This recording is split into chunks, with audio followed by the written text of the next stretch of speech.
Hey friends, this is my video response for Jessica Hicks. She uploaded a video today talking about the Carrie remake and the Videodrome remake, or proposed Videodrome remake. I don't know if they're going to make it or not. It sounds like they want to go ahead with it, but hopefully they don't do it. There was talk about remaking some other Cronenberg movies like Scanners and Shivers, and nothing has ever came of those, so hopefully the Videodrome will fall into that category of the, of the unmade.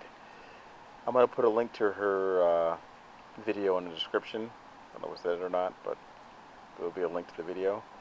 She's also having a contest where she's giving away like a cool book and some Play-Doh, which my son would really like. The Play-Doh, not the book. The question she had for her contest was to name your least favorite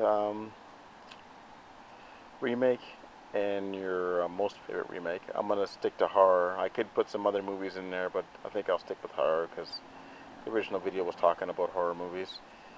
Alright, so my pick, I'm going to start with the worst first, which is the Fog remake.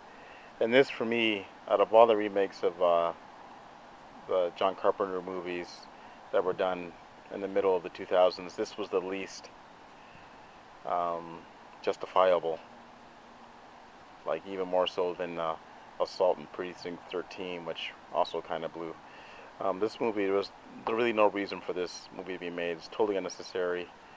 Like nothing was improved upon the original. Like the special effects weren't better. The creature effects were worse.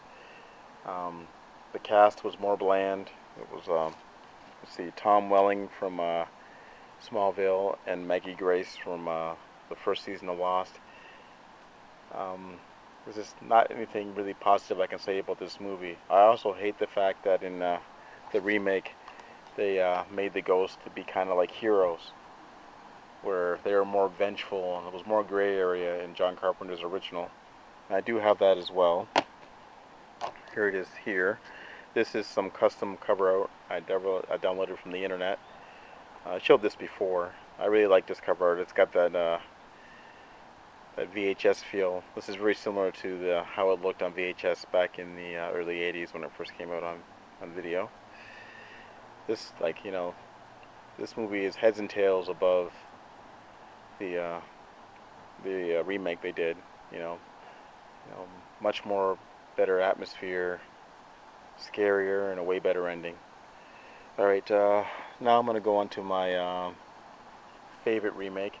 I was going to go with The Thing, but the reason why I didn't was because The Thing, well, both versions of The Thing were based on a short story called Who Goes There? And some people believe that if a movie, if it's based off a book and then make another movie comes out, that technically is an adaptation and not a remake. So I decided to go with that definition, and I didn't choose that. And that's also why I didn't pick Let the Right One In and over, Let Me In, because technically they're adaptations and not like a true remake. Although I did enjoy Let Me In almost as much as the original movie that came out first.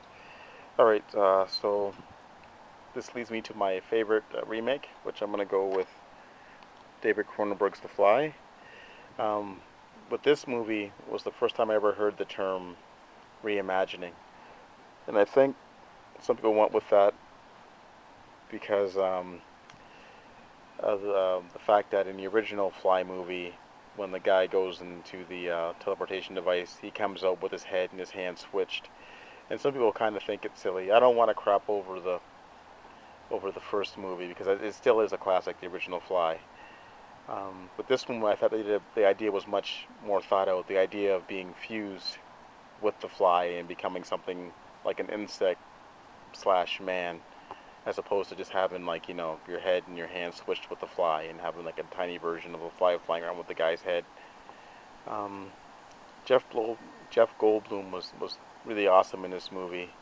And I also love the initial scenes there where his body parts start falling apart, where he's pulling out his fingernails and pulling out his teeth, and then later on his hands, his fingers fuse together on his hands and stuff like that, and he can't eat normal anymore.